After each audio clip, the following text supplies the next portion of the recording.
Morning friends, ધોરણ 11 physics અને chapter number 2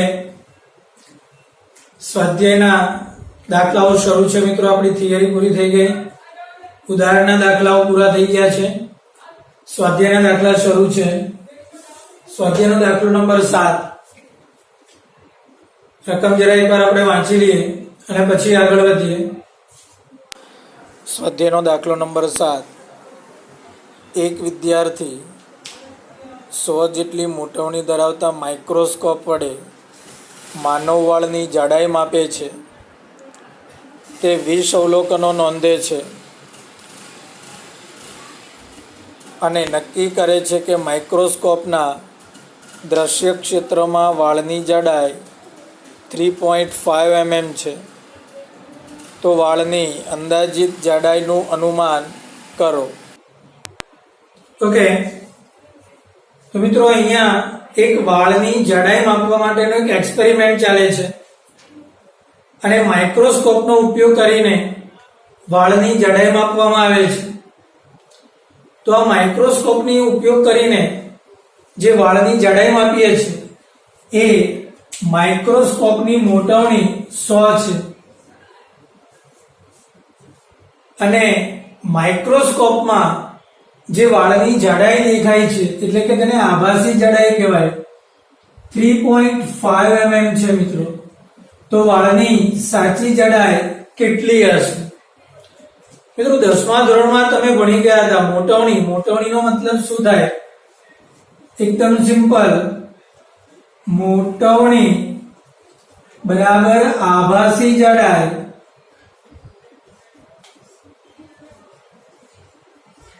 છેદમાં વાસ્તવિક જાડાઈ. મિત્રો મોટવણી તમને 100 આપેલી છે. અચ્છા, આભાસી જાડાઈ એટલે કે છે નહીં, દેખાય છે. કેટલી દેખાય છે? 3.5 mm. તો તેની વાસ્તવિક જાડાઈ કેટલી હશે? બહુ સિમ્પલ છે મિત્રો. વાસ્તવિક જાડાઈ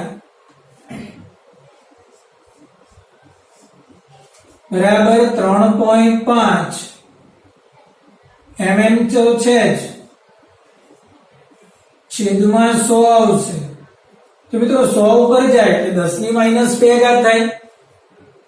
ઓકે, તો મિત્રો તમારો જવાબ થશે 3.5 ગુણ્યા 10⁻2 mm. આ તમે સેન્ટીમીટરમાં પણ ફેરવી શકો અને મીટરમાં પણ ફેરવી શકો. જે જવાબ તમને માંગેલો હોય, અનુકૂળ હોય, એ એકમની અંદર તમે જવાબને ફેરવી શકો છો. એકદમ સિમ્પલ દાખલો છે. ઓકે, ચાલો ત્યાર પછી આવો જ એક બીજો મોટવણી માટેનો દાખલો છે મિત્રો. એ છે સ્વાધ્યાયનો દાખલો નંબર 9. ઓકે મિત્રો, આના પછીના જે વચ્ચેના જે દાખલા બાકી છે મિત્રો, જે દાખલા જ નથી એ નંબર આપણે હવે લેતા નથી. ઓકે, ચાલો સ્વાધ્યાયનો દાખલો નંબર 9 રકમ વાંચી લઈએ. સ્વાધ્યાયનો દાખલો નંબર 9. એક મકાનનો ફોટોગ્રાફ 35 mm ની સ્લાઇડ પર 1.75 સેન્ટીમીટર સ્ક્વેર ક્ષેત્રફળને આવરી લે છે. આ સ્લાઇડને એક પડદા પર પ્રોજેક્ટ કરતા પડદા પર મકાનનું ક્ષેત્રફળ 1.55 મીટર સ્ક્વેર મળે છે. તો પ્રોજેક્ટ અને પડદાની ગોઠવણની રેખીય મોટવણીનું મૂલ્ય શું હશે? ઓકે,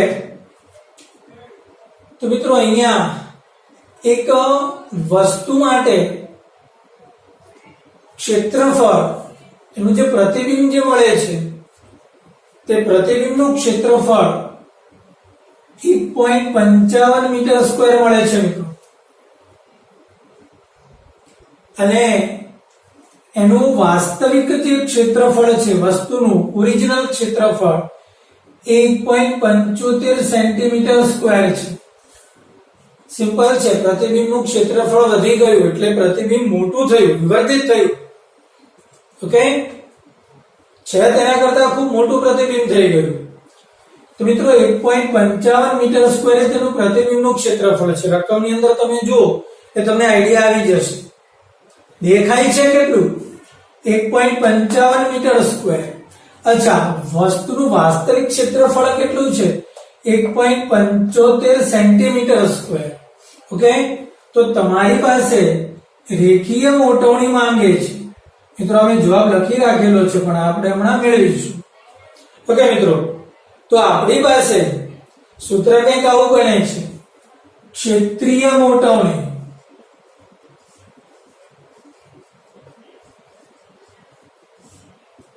બરાબર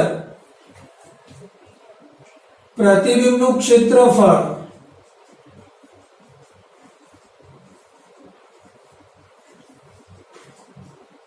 છેદમાં વસ્તુનું ક્ષેત્રફળ. મિત્રો પ્રતિબિંબનું ક્ષેત્રફળ એટલે 1.55 મીટર સ્ક્વેર છે અને વસ્તુનું ક્ષેત્રફળ એટલે 1.75 સેન્ટીમીટર સ્ક્વેર. ઘણા 1.55 ભાગ્યા 1.75 કરશે પણ ના, એકમ સરખાવવા પડશે તમારે. આ મીટર સ્ક્વેર છે અને સેન્ટીમીટર સ્ક્વેર છે. મિત્રો આ મીટર સ્ક્વેર ને સેન્ટીમીટર સ્ક્વેર માં ફેરવવા પડે તો 1.55 તો ખરા, મીટર ના તો કે 10⁻², સેન્ટીમીટર થાય તેનો વર્ગ છે એટલે 10⁴ સેન્ટીમીટર સ્ક્વેર થશે અને આ 1.75 સેન્ટીમીટર સ્ક્વેર થશે. મિત્રો આ જે કંઈ પણ આવ્યું એ આ ક્ષેત્રીય મોટવણી થઈ. મિત્રો આ ક્ષેત્રીય મોટવણી.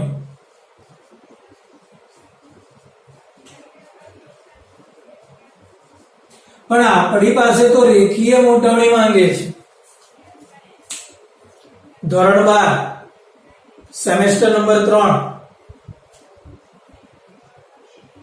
3 સેમેસ્ટર નંબર 4 અને પ્રકરણ નંબર 9 ઓપ્ટિક્સ ની અંદર તમને એક સૂત્ર આવશે. મિત્રો સૂત્ર એવું છે કે રેખીય મોટવણી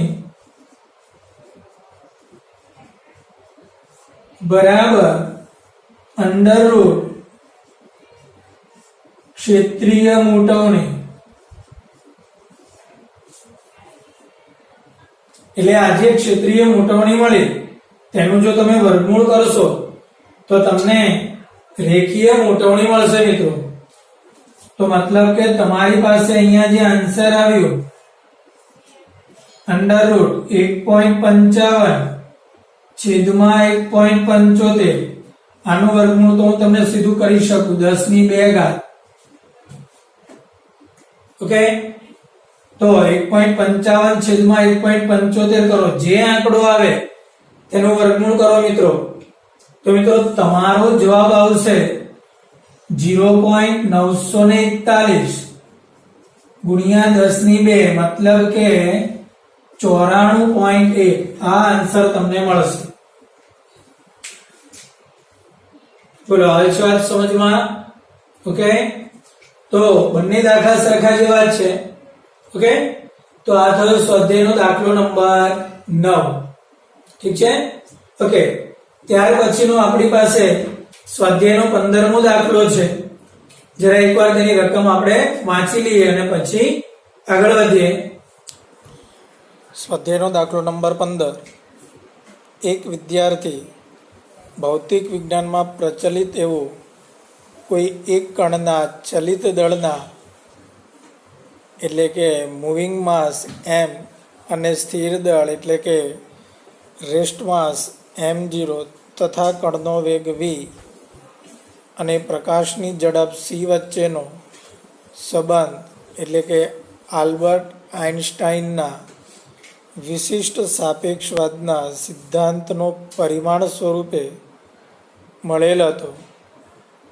તે સંબંધને લગભગ સાચો યાદ રાખીને લખે છે, પરંતુ અચળાંક c-ને ક્યાં મૂકવો તે ભૂલી જાય છે. એટલે કે આ પ્રમાણેનું ખોટું સૂત્ર લખાઈ જાય છે. ખરેખર સૂત્રમાં અચળાંક c આવે છે પરંતુ આ પ્રમાણેનું ખોટું સૂત્ર તે લખી બેસે છે.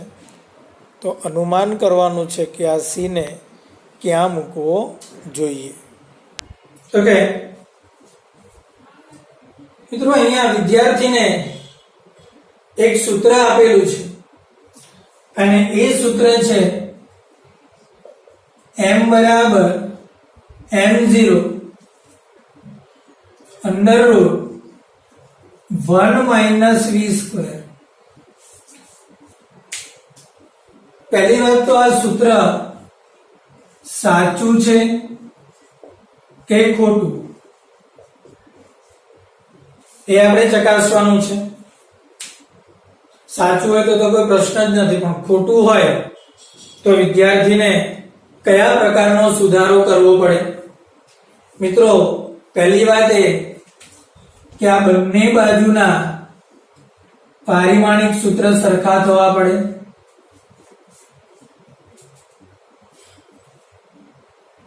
તેના કરતા પણ જરૂરી છે કે આ વચ્ચે બરાબર છે. એક વસ્તુ યાદ રાખજો મિત્રો, બરાબર, વત્તાની નિશાની અને માઇનસની નિશાની.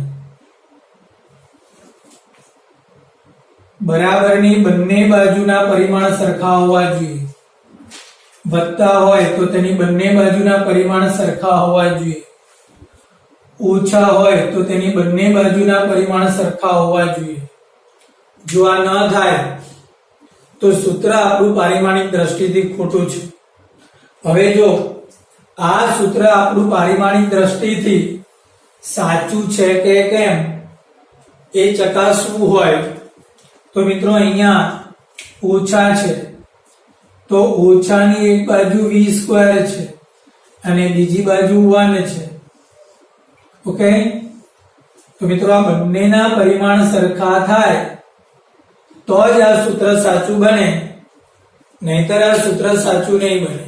ઓકે, તો આ જે 1 છે, 1 એટલે અચળ કહેવાય અને અચળનું પારિમાણિક સૂત્ર m0 L0 T0 થાય. અચ્છા, આ બાજુ કોણ છે? v સ્ક્વેર છે, મતલબ કે v નું પારિમાણિક સૂત્ર વેગનો વર્ગ.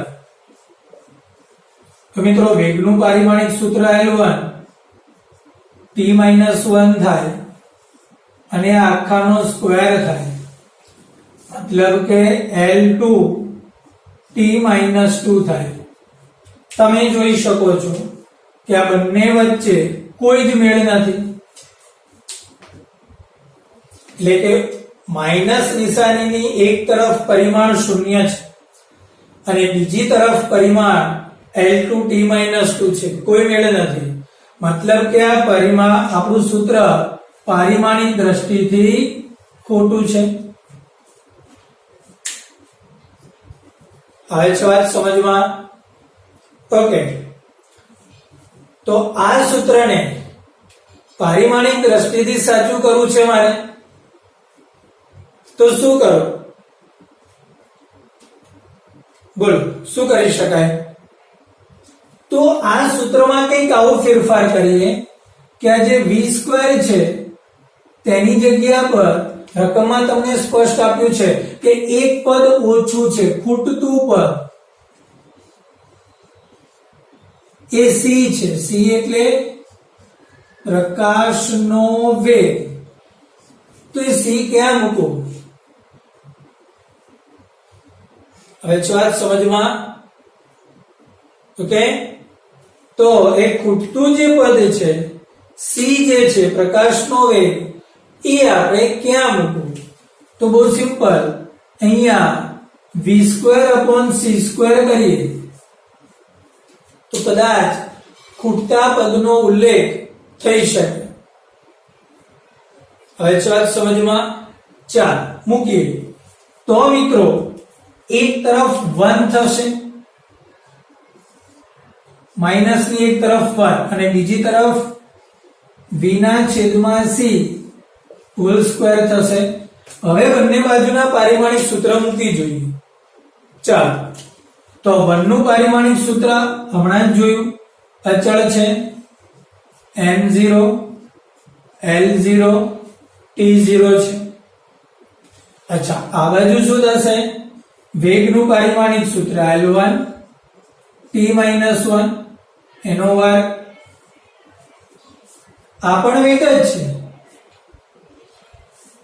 આ પદાર્થનો વેગ છે અને આ પ્રકાશનો વેગ છે. તો વેગ કોઈ પણ હોય, પરિમાણ તો એ જ રહેવાનું છે.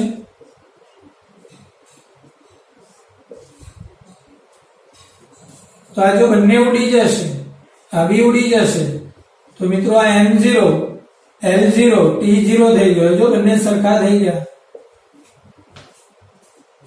હવે જો વાત સમજમાં, તો મતલબ કે આ સૂત્ર સાચું કરવા માટે v² ના છેદમાં c² મૂકવું પડે. આવી વાત સમજમાં? ઓકે. તો મિત્રો વિદ્યાર્થી સૂત્રને સુધારીને શું લખશે?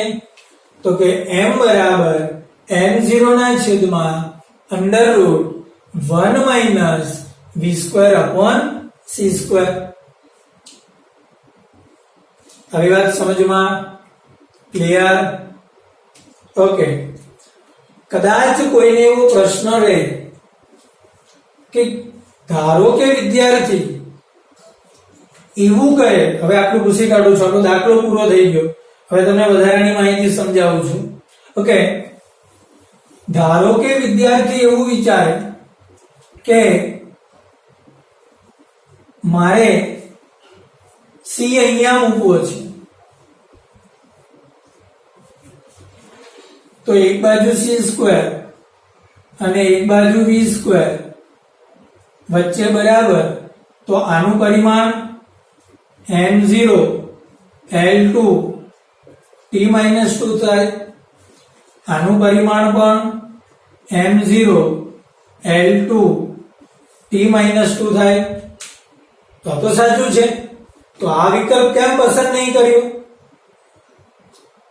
કારણ બતાવો મિત્રો. આ વિકલ્પ એટલા માટે નથી આપણે પસંદ કરતા, કારણ કે આ જે બરાબર છે ને, બરાબરની એક તરફ શું થાય? m1 થાય, અને બરાબરની બીજી તરફ શું થાય? આ m1 તો ખરું જ, પણ જો તમે આ વિકલ્પ રાખો તો તમારે આ અંડરરૂટ તો ખરો જ, આ બે માંથી એકનું પરિમાણ અહીંયા લખવું પડે, એટલે કે L2 T-2. મતલબ કે અહીંયા m1 છેદમાં આ 2 છે અને વર્ગમૂળ એટલે L1 થાય, -2 અને વર્ગમૂળ એટલે -1 થાય, એટલે m1 L-1 અને T-1 ઉપર આવે એટલે 1 થાય. જો આ મેચ નથી થતા. હવે જો આ સમજમાં, કે જો c² - v² કરીએ તો આ મેચ નહીં થાય, પણ 1 માઈનસ તમે જો આ રીતે કરો 1 માઈનસ v² અપોન c², તો તમારે છેદમાં કંઈ જ લખવાની જરૂર નહીં પડે, કેમ કે આ 1 નું પરિમાણ 0 છે, એટલે m0 L0 T0. તો અહીંયા તમે જોઈ શકો છો કે આ બાજુનું પરિમાણમાં તમારી પાસે અહીંયા m0, આ m નું પરિમાણ m1 અને આખા પદનું પરિમાણ પણ m1 થાય. જો આ તો બનતું નથી, તો બંનેની વચ્ચે મેચ થશે. એટલે સુધારેલું સૂત્ર m બરાબર m0 √1 minus v² upon c² થશે. બોલો હવે છે વાત સમજમાં મિત્રો? ક્લિયર? ચાલો વધીએ આગળ. હવે ઓકે મિત્રો, તો ત્યાર પછીનો સ્વાધ્યાયનો દાખલો નંબર 16 છે. રકમ જરા એકવાર વાંચી લઈએ અને આગળ વધીએ. સ્વાધ્યાયનો દાખલો નંબર 16. એક પરમાણ્વિક માપક્રમની લંબાઈનો સુવિધાજનક એકમ એંગસ્ટ્રોમ છે અને 1 એંગસ્ટ્રોમ બરાબર 10⁻10 મીટર દ્વારા દર્શાવાય છે. હાઇડ્રોજન પરમાણુનો વિસ્તાર 0.5 5 એંગસ્ટ્રોમ હોય તો 1 મોલ હાઇડ્રોજન પરમાણુઓનું આણ્વિક કદ મીટર ક્યુબ એકમમાં કેટલું થશે? ઓકે, તો રકમમાં સ્પષ્ટ રીતે જણાવ્યું છે કે હાઇડ્રોજન પરમાણુનું પરિમાણ 0.5 એંગસ્ટ્રોમ છે. મતલબ કે હાઇડ્રોજન પરમાણુની ત્રિજ્યા 0.5 એંગસ્ટ્રોમ આપેલી છે. મિત્રો આને મીટરમાં ફેરવવું હોય તો 0.5 ગુણ્યા 10⁻10 મીટર થશે. તો આપણને એવું કહે છે કે 1 મોલ H2 નું કદ કેટલું આ શોધવાનું છે. અચ્છા, આના પર પછી ફોકસ કરીએ. પહેલા તો પરમાણુનું કદ શોધીએ. મિત્રો પરમાણુ છે એને ગોળા તરીકે લેવામાં આવે, r ત્રિજ્યાનો ગોળો. તો મિત્રો આજે r ત્રિજ્યાનો જે ગોળો હોય તો તેના કદનું સૂત્ર 9મા ધોરણમાં તમે ભણી ગયા, 4/3 પાઈ r ક્યુબ થાય. પરમાણુનું કદ થશે. તો જો આમાં આપણે કિંમત મૂકીએ તો આ 4 પાઈની કિંમત 3.14/3 અને r તમને આપેલો છે મિત્રો 0.5 ગુણ્યા 10⁻10. તમે આ રીતે પણ લખી શકો કે 5 ગુણ્યા 10⁻11 અને આ તેનો ઘન થશે. કેલ્ક્યુલેટર છે તમારી પાસે, તમે આનો ઉપયોગ કરો. 5 નો ઘન ગુણ્યા 4 ગુણ્યા 3.14 ભાગ્યા 3 અને 10⁻11 નો ઘન એટલે 10⁻33 થશે. મિત્રો સાદુરૂપ આપશો તો ડેફિનેટલી તમને આ જવાબ મળશે 5.233 ગુણ્યા 10⁻31. મિત્રો આ એક પરમાણુનું કદ છે. મિત્રો અહીંયા સ્પષ્ટ લખ્યું છે પરમાણુનું કદ. પણ આપણી પાસે શું માંગે છે? આપણને એવું કહે છે કે 1 મોલ H2 નું કદ કેટલું થાય. મિત્રો એક પરમાણુનું કદ જો આટલું થતું હોય તો હું તમને એમ કહું, 2 પરમાણુના કદ કેટલા? સિમ્પલ, આને ગુણ્યા 2. 10 પરમાણુના કદ કેટલા? આને ગુણ્યા 10. તો તમે કેમિસ્ટ્રીમાં ભણી ગયા કે 1 મોલ જો તમારે H2 લેવો હોય તો આમાં Na જેટલા પરમાણુ હોય. આ વાત સમજમાં. તો જો એક પરમાણુનું કદ આટલું હોય તો 1 મોલમાં તો Na જેટલા હોય, તો આને ગુણ્યા Na કરવામાં આવે તો મને 1 મોલ H2 નું કદ મળે કે નહીં? એટલે આજે મને કદ મળ્યું, Na ગુણ્યા હું Na કરીશ તો મને 1 મોલ H2 નું કદ મળશે. તો 5.233 into 10⁻31 છે. આ Na તો કે 6.023 into 10⁻23 કરીશું. તો મિત્રો આનો ગુણાકાર કરો તો 6 એટલે 3 પોઈન્ટ સમથિંગ આવશે, 31 સમથિંગ. અને આ ઘાતનું કેલ્ક્યુલેશન કરો એટલે nearly equal to 3 into 10⁻7 metre cube આવશે. હવે વાત સમજમાં એકદમ ઈઝી દાખલો છે. ત્રિજ્યા છે તો 4/3 પાઈ r ક્યુબ માં કિંમત મૂકો એટલે એક પરમાણુનું કદ મળે. Na ગુણ્યા Na કરો, Na તો તમને 1 મોલ પરમાણુનું કદ મળે. સિમ્પલ મિત્રો. ઓકે, વધીએ આગળ. ચાલો, ત્યાર પછીનો સ્વાધ્યાયનો દાખલો નંબર આપણે 17 કરીએ. રકમ જરા એકવાર વાંચી લઈએ. સ્વાધ્યાયનો દાખલો નંબર 17. 1 મોલ આદર્શ વાયુનું પ્રમાણભૂત તાપમાને અને દબાણે કદ 22.4 લિટર જગ્યા રોકે છે તો 1 મોલ હાઇડ્રોજન વાયુ માટે મોલર કદ અને પરમાણવિક કદનો ગુણોત્તર શું થશે? શા માટે આ ગુણોત્તર ઘણો મોટો છે? હાઇડ્રોજન અણુનું પરમાણુય એટલે કે પરિમાણ 1 એંગસ્ટ્રોમ જેટલું લો. ઓકે મિત્રો, 17મો દાખલો 16મા દાખલાની જ રિલેટેડ છે. એ પ્રકારના કદનો ગુણોત્તર માંગે છે. એક તો મોલર કદ અને બીજું 1 મોલ પરમાણુનું કદ. મિત્રો, H2 નું મોલર કદ એ તો તમારે કેમિસ્ટ્રીમાં આવે છે, એકદમ ક્લિયર છે, 22.4 લિટર થાય આ મોલર કદ. તો મિત્રો, આને તમારે મીટર ક્યુબમાં ફેરવવા હોય તો 22.4 ગુણ્યા 10⁻³ થશે. ક્લિયર મિત્રો? ચાલો, તો હવે મોલર કદના છેદમાં 1 મોલ પરમાણુનું કદ. તો મોલર કદ તો કે 22.4 ગુણ્યા 10⁻³.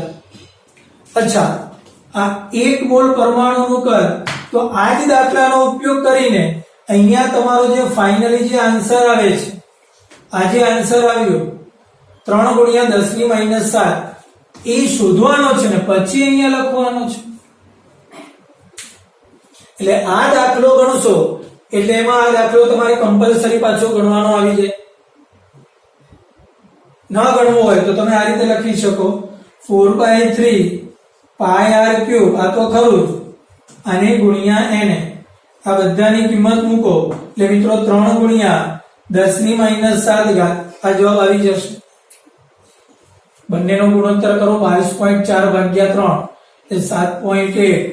આનો ગુણોત્તર એટલે 10⁻4. મતલબ કે મોલર કદ એ 1 મોલ પરમાણુના કદ કરતા આશરે 10⁻4 ગણું વધારે છે. MCQ માં કદાચ પૂછાય, જો કે આપણે તો એવી શક્યતા ઓછી, પણ કેમિસ્ટ્રીમાં તમારે કદાચ આવા પૂછાતા હશે. કયું કદ વધારે હોય, મોલર કદ કે 1 મોલ પરમાણુનું કદ? મોલર કદ ડેફિનેટલી કેવું હશે? વધારે, અને 10⁻4 ના પ્રમાણમાં વધી જશે. ઠીક છે મિત્રો? તો આ થયો સ્વાધ્યાયનો દાખલો નંબર 17. ઓકે, ચાલો આગળ વધીએ હવે. ઓકે મિત્રો, તો ત્યાર પછીનો સ્વાધ્યાયનો દાખલો નંબર 27 છે. રકમ જરા એકવાર વાંચી લઈએ પછી દાખલામાં વધીએ આગળ. સ્વાધ્યાય 27. સોડિયમ પરમાણુની સરેરાશ દળ ઘનતાનો અંદાજ કરો. ધારો કે તેનું પરિમાણ 2.5 એંગસ્ટ્રોમ છે.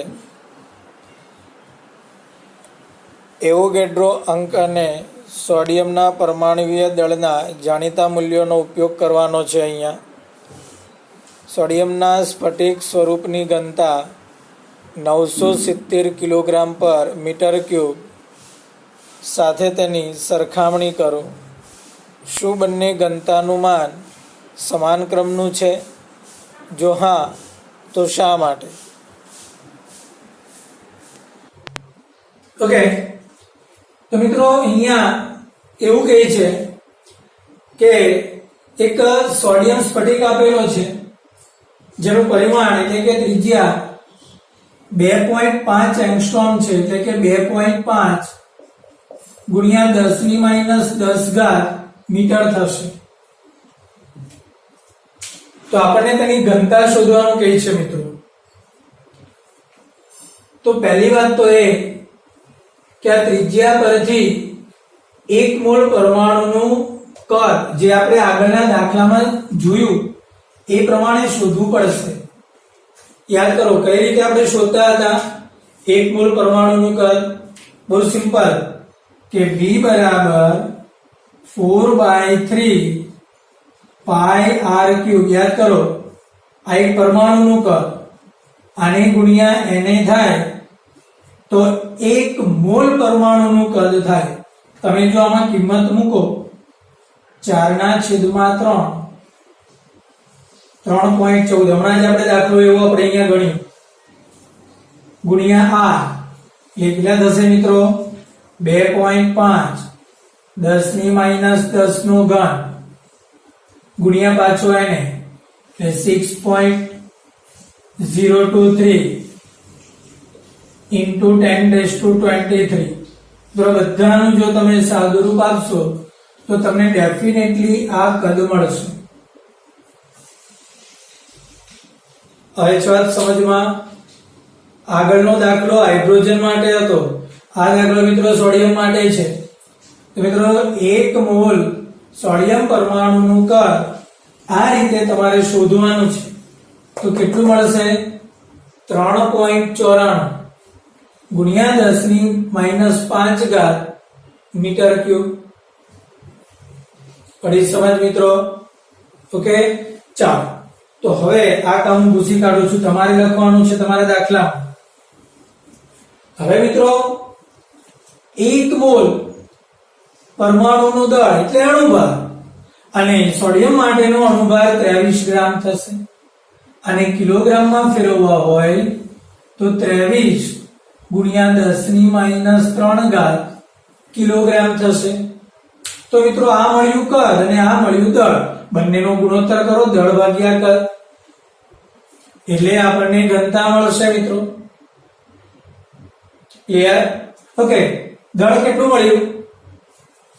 23 ગુણ્યા 10⁻³ કદ. ઓકે, તો કે 3.94 ગુણ્યા 10⁻⁵. મિત્રો ગુણોત્તર કરશો એટલે 594 કિલોગ્રામ પર મીટર ક્યુબ થશે. આ આપણે શોધેલી સોડિયમ માટેની ઘનતા થઈ. ઓકે, હવે દાખલામાં આપણને તેની સ્ફટિક સ્વરૂપની ઘનતા આપેલી છે મિત્રો. કેટલી છે? 970 કિલોગ્રામ પર મીટર ક્યુબ. તો આપણને એવું કહે છે, રકમમાં તમે વાંચો કે બંને ઘનતાનો સરખામણી કરો. મિત્રો જે સરખામણી કરવાની વાત આવે ને, કે કઈ ઘનતા વધારે ને કઈ ઘનતા ઓછી છે એ જાણવું છે આપણે, તો ગુણોત્તર કરી લેવાનું. તો આ જે રો આવ્યો, રો ના છેદમાં રોડેસ, રો એટલે આપણી મેળવેલી ઘનતા 594, અને રોડેસ એટલે સ્ફટિક સ્વરૂપની ઘનતા 970. આનો ગુણોત્તર 0.6 આવ્યો. એવું કહી શકાય કે આ બંને આંકડા જો લગભગ સરખા જેવા છે. આ ગુણોત્તર એ નિયરલી ઇક્વલ ટુ 1, એકની નજીક જ કહેવાય. તો જવાબ એવો કહે છે કે લગભગ સમાન છે. આ બંને ઘનતા કેવી છે? લગભગ સમાન છે. આવું કેમ? મિત્રો આ બંને ઘનતા લગભગ સમાન હોવાનું કારણ એ છે કે ઘન પદાર્થમાં પરમાણુઓ એકબીજાની ખૂબ જ નજીક હોય છે, ખૂબ જ પ્રબળ બંધથી જકડાયેલા હોય છે ઘન પદાર્થમાં, અને નજીક હોવાને કારણે આ તેની બંને ઘનતા, સ્ફટિક સ્વરૂપની ઘનતા અને આપણી શોધેલી ઘનતા બંને સરખી હોય છે. જ્યારે વાયુમાં આવું નથી હોતું, પ્રવાહીમાં આવું નથી હોતું. પ્રવાહીમાં અણુઓ દૂર હોય છે. હવે વાત સમજમાં. તો બંનેની ઘનતામાં ડિફરન્સ મળે છે, જ્યારે ઘન પદાર્થની અંદર આ ડિફરન્સ જળવાતો નથી. લગભગ ઘનતા કેવી હોય છે? સરખી હોય છે. બોલો, આવે છે વાત સમજમાં? ક્લિયર? તો આ થયો આપણો સ્વાધ્યાયનો દાખલો નંબર 27. ઠીક છે? તો આજનો લેક્ચર આપણે અહીંયા પૂરો કરીએ. નેક્સ્ટ લેક્ચર માટે ફરી પાછા મળીશું.